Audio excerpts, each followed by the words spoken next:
2 de maestría. Actualmente está inscrita en el posgrado, en el doctorado de Ciencia e Ingeniería de Materiales de la UNAM.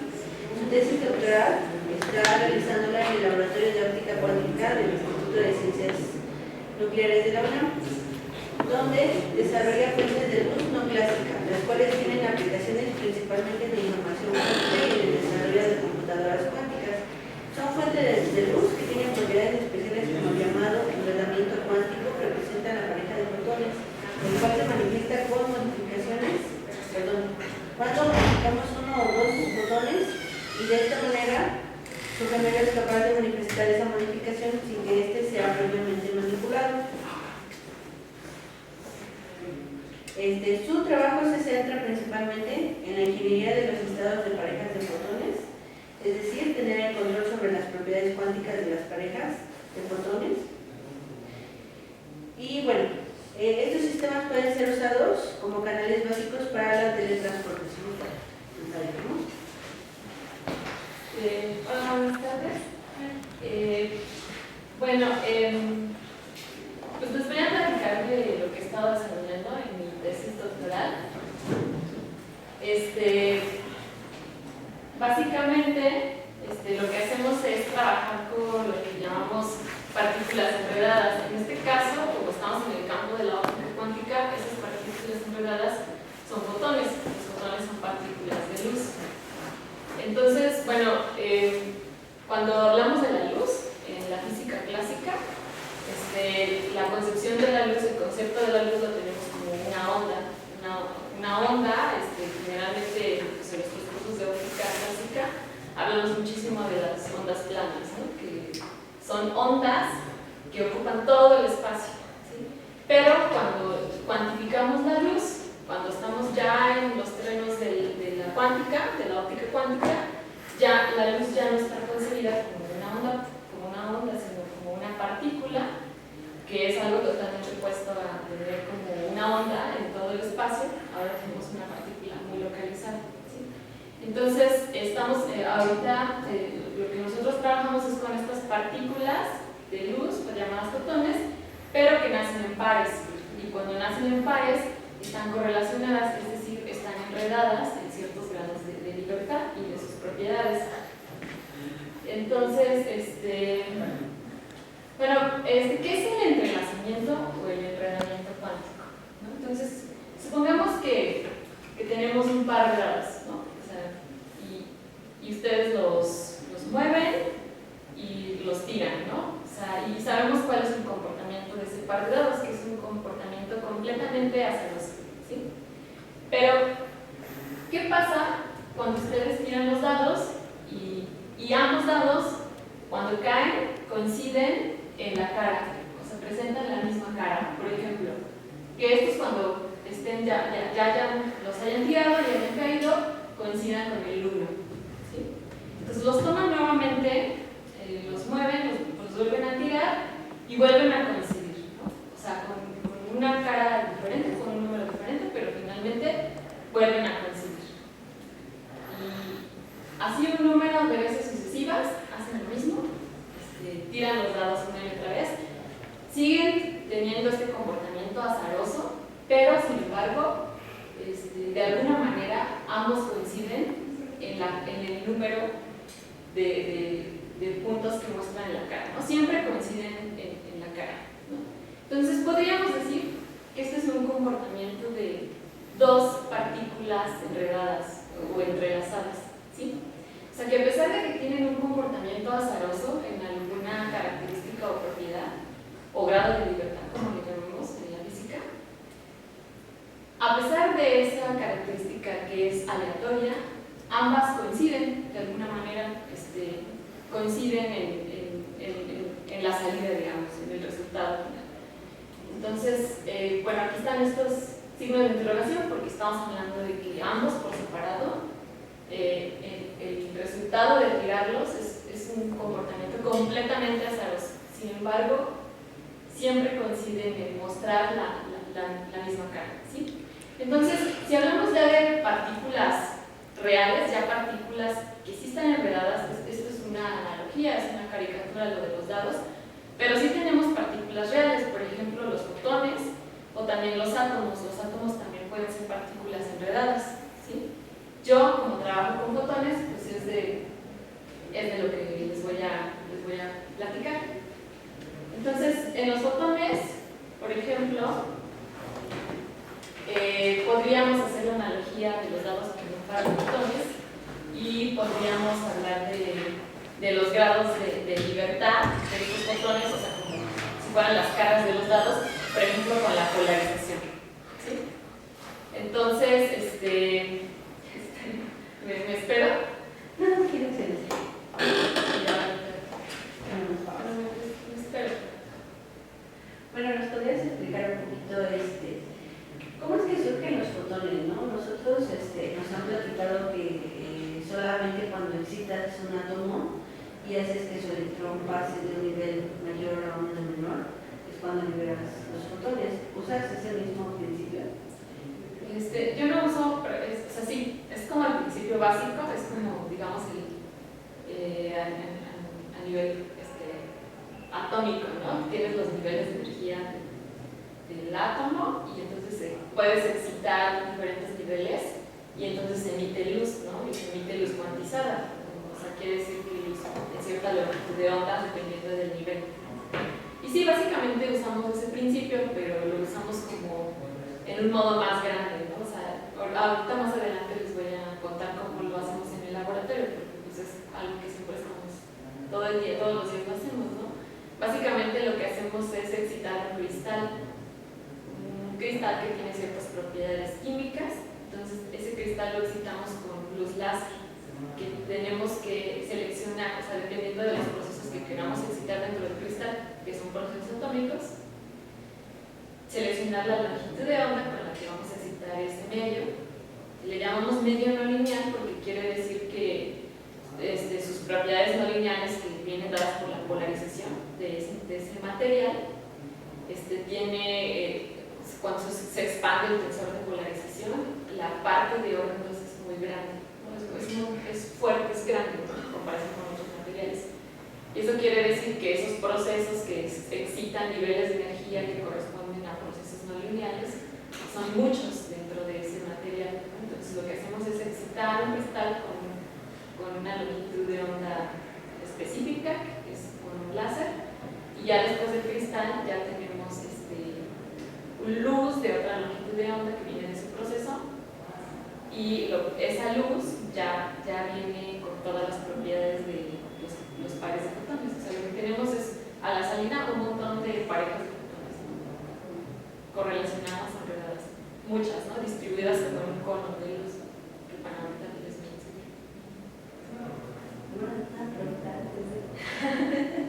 ¿Tú qué estudias? ¿Física? ¿En qué semestre estás?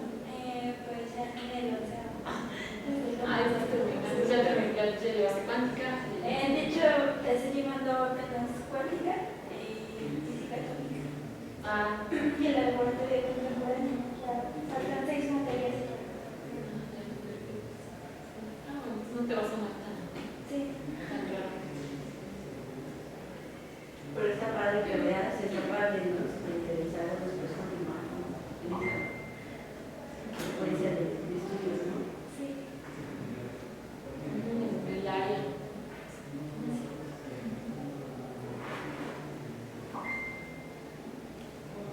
O sea, el cargador se quedó hasta allá. Sí, creo que se lo olvidó ya. ¿Qué? Es que pensó que eran iguales. Energía, con lo que hablábamos de los dados, sí tenemos partículas entrelazadas en enredadas reales. Y este enredamiento puede ser medido en sus propiedades o en sus grados de libertad. Y también podemos ver qué tan enredadas están. O sea, hay maneras de cuantificar ese enredamiento. Bueno, entonces aquí lo que les muestro es estos esquemitas corresponden a poner como dos pares de fotones, nada más que tienen diferente polarización. ¿Y cómo representaríamos su polarización y cómo representaríamos un estado que mostrara que un fotón puede tener 50% de probabilidad de presentar una polarización u otra, ¿no? Cuando las polarizaciones son mutuamente perpendiculares, ¿sí? O sea, en este caso tendríamos, digamos, estas dos posibilidades de fotón polarizado, ¿no? Entonces, de esa misma manera, como los dados, cada fotón por separado tendría un comportamiento azaroso, o sea, podría tener una polarización vertical o horizontal, ¿sí? Pero cuando están juntos, esas polarizaciones se tienen que correlacionar, ¿sí? Entonces es como los dados, como lo mismo que explicamos con los dados, pero ahora ya con fotones. Entonces,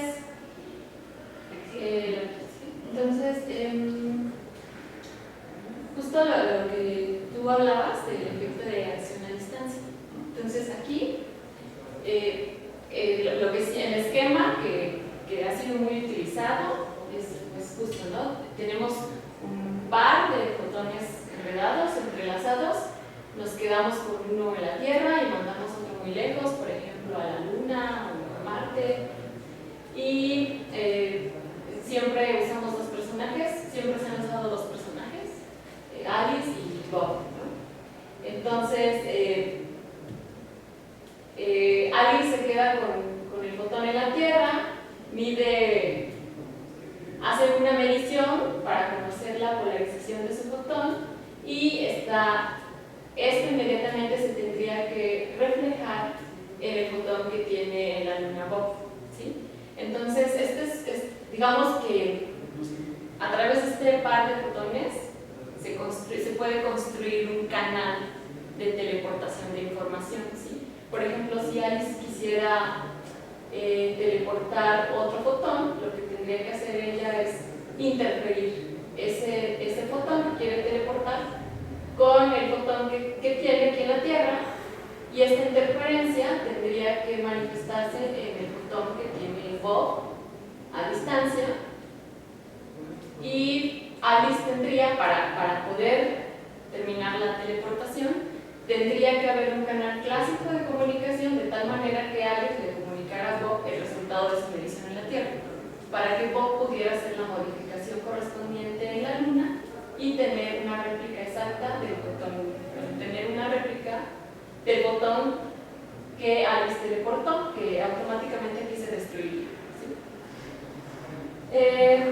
Y esto es lo que le han llamado esta comunicación, este efecto de hacer una medición o hacer una modificación en una de las partículas y que se manifieste en la otra partícula a distancia, es lo que se le ha llamado el efecto a distancia, ¿sí? Bueno, entonces eso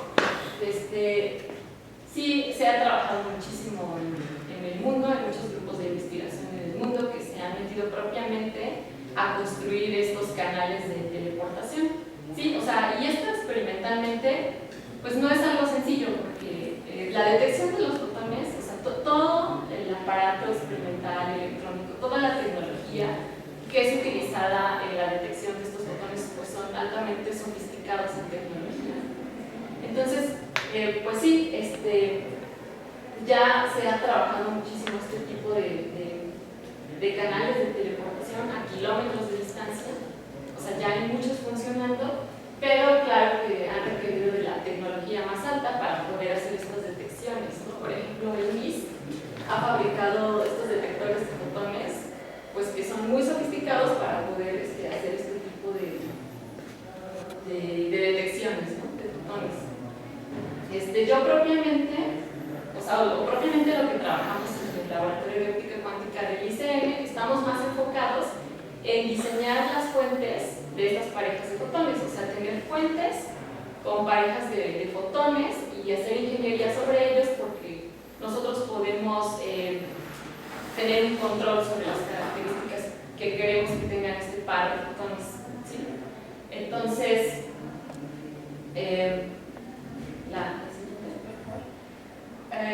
¿cómo generamos estas parejas de fotones enredadas? ¿Cómo lo hacemos en el laboratorio? Por ejemplo, en el Instituto de Ciencias Nucleares, ¿no? Lo que tenemos aquí es un cristal no lineal, es un medio no lineal que es bombeado con luz láser de cierta longitud de onda. Los procesos que se llevan aquí son procesos no lineales que vienen dados por el tensor de polarización, y el término que corresponde al segundo grado pues es muy fuerte en materiales de este tipo. Entonces, después del cristal lo que tenemos es luz, que ya trae estos procesos, o sea, luz que ya tenemos una distribución de parejas de fotones. Aquí, por ejemplo, mostramos, este proceso se llama conversión paramétrica descendente, cuando tenemos una especie de dos conos, con una intersección aquí, entre los dos conos está, a este le llamamos un proceso de tipo 2, un proceso de conversión paramétrica descendente tipo 2. Cuando tenemos un solo cono, es un proceso de conversión paramétrica descendente tipo 1. ¿Cómo están distribuidos estas parejas de fotones? Por ejemplo, si miramos esta parte transversal de este cono, si tomáramos un fotón aquí, su gemelo se encuentra en la posición opuesta, acá. Si tomamos este de aquí, su fotón se encuentra en la posición opuesta, acá. Y así sucesivamente. Por ejemplo, esto es como un dibujo de los detectores, ¿no? Entonces aquí este detector detecta o colecta un fotón acá y el otro su gemelo en la posición opuesta. Es básicamente eso. Y lo mismo sucede con el proceso de tipo 2. ¿Sí? Entonces yo me he enfocado más a trabajar en este tipo de procesos, y ahorita podemos contar un poquito más de cómo hacemos esa detección, porque la manera que tenemos para caracterizar, ya sea el tratamiento o la detección de estas parejas de fotones, tiene que ser así. Tiene que ser primero con la detección de uno y luego con eso poder detectar a su primero, pero siempre tiene que ser, por eso les llamamos en coincidencia, ¿sí? Fotones en coincidencia. Entonces esto ya está más enfocado a lo que yo estoy trabajando. Todo esto que les muestro aquí es un arreglo experimental. ¿Por qué? Porque todo esto es previo a bombear nuestro cristal. Justo en esto viene la ingeniería, ¿no? De cómo queremos, qué características queremos que tengan nuestro par de fotones enredados. Aquí lo que queríamos era generar fotones que tuvieran momento angular orbital, es decir, fotones que fueran girando. Entonces, lo primero que tenemos, aquí no lo muestro porque pues, esto más bien era como de un carácter divulgativo, pero primero lo que hacemos es todo un marco teórico, todo un estudio teórico para encontrar las condiciones bajo las cuales nosotros podemos producir esos fotones con momento angular orbital, ¿sí? Entonces, ya que tenemos todo eso, ya conocemos muy bien qué condiciones debemos tener experimentalmente, eso es teóricamente y con simulaciones en computadora. Ya que tenemos todo eso muy bien estudiado, ya con muchísimos resultados, ya podemos irnos al laboratorio e implementar las cosas, ¿no? Entonces todo esto que ven aquí corresponde a que generamos o construimos lo que se llama un haz estructurado. En este caso corresponde a un haz Bessel-Gauss. Estos nos importan porque este tipo de haces tienen momento angular orbital.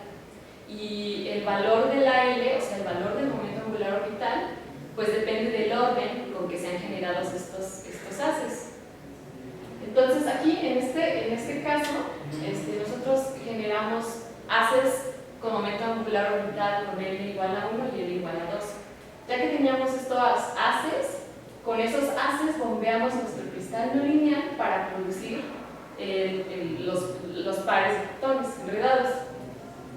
Y todo lo que viene después es la detección de ellos, ¿sí? Entonces, nosotros casi siempre estamos trabajando en el espacio de Fourier, es decir, después del cristal, aquí lo que tendríamos que tener es el cono de luz con las parejas de fotones distribuidas, ¿no? A lo largo. Entonces, si nosotros colocamos una lente, ¿para qué? Para obtener la transformada de Fourier de este cono de luz en el plano focal de esa lente. La transformada de Fourier de ese cono de luz es un anillo. Y en este anillo, entonces podemos hacer nuestra detección de fotones gemelos, de pares de fotones.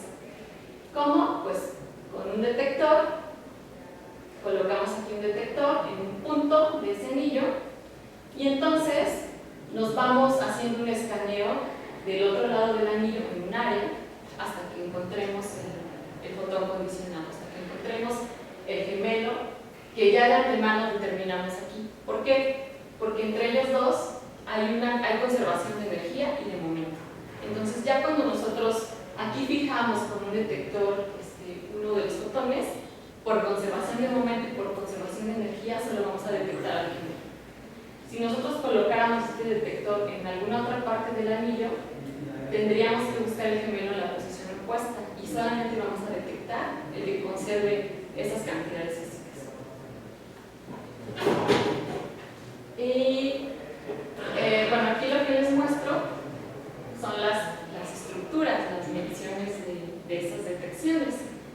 Esto que están viendo aquí es la estructura transversal de ese fotón. Y ese fotón lo difractamos y presenta un patrón de difracción que está en función del valor del momento angular orbital.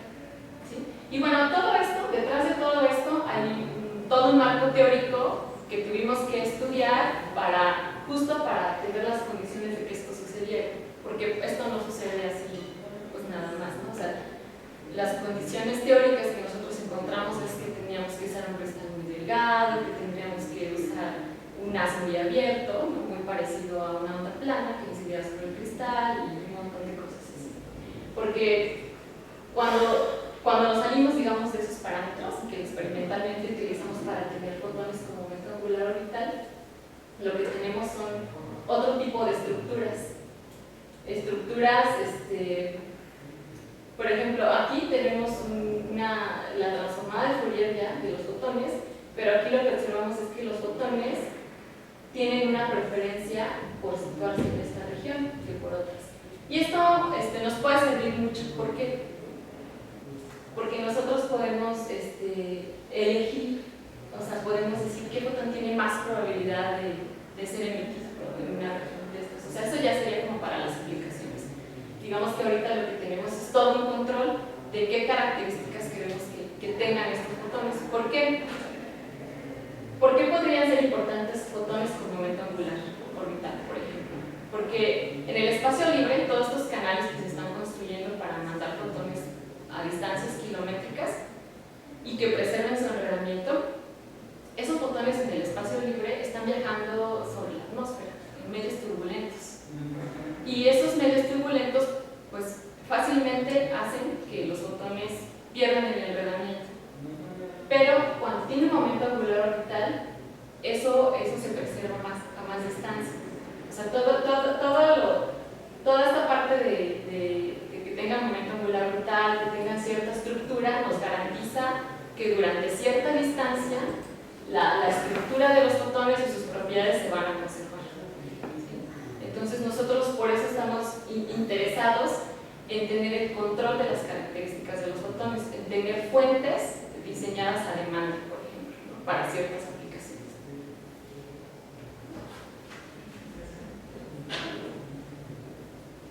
Y bueno, aquí lo que les estoy mostrando básicamente es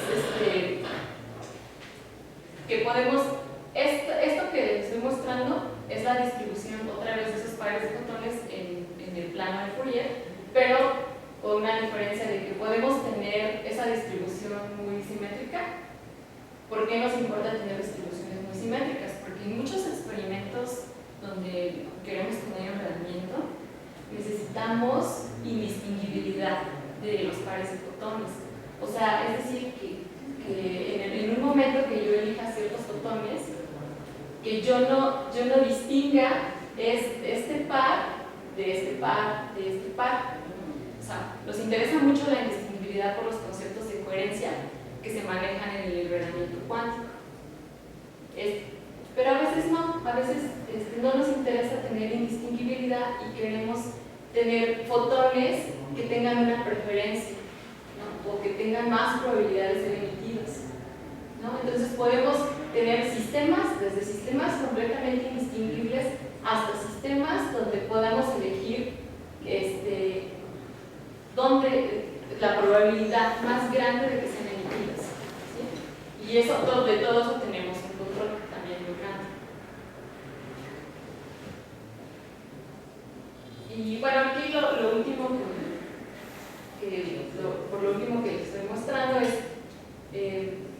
cómo fotografiar esos fotones, ¿no? O sea, cómo prácticamente los podemos fotografiar con una cámara, ¿no? O sea, aquí tenemos una cámara, aquí está toda la regla experimental de los procesos para obtener ese par de fotones, y lo que hacemos es, tenemos el anillo del plano de Fourier, es elegir un fotón y con eso disparar la cámara y colocar la cámara aquí para que el gemelo sea detectado, ¿no? Tienen que, para que nos garanticen que son los gemelos, que es el par, que son los pares de fotones enredados y gemelos, tienen que ser detectados por la cámara al mismo tiempo.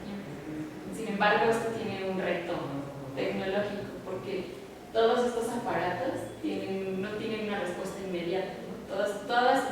Todos los aparatos tienen un retraso electrónico para generar los pulsos eléctricos.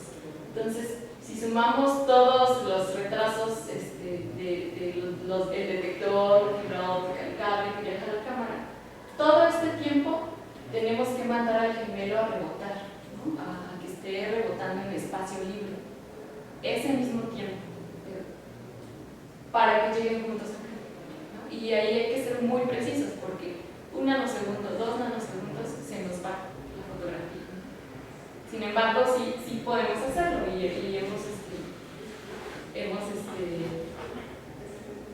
estas son algunas de esas fotografías, ¿no? que hemos tomado. O sea, por ejemplo, aquí tenemos una ventana de alrededor de 3 nanosegundos en la que podemos captarlos. Antes de ese tiempo y después de ese tiempo se los va. Y bueno, eso es como de lo que ahorita, en particular estoy yo en este proyecto. Estas son algunas de las publicaciones que hemos tenido, justo de lo que les acabo de hablar, y bueno, otras que estamos por terminar y publicar. ¿Preguntas? ¿Cómo quedó el Bessel Gauss?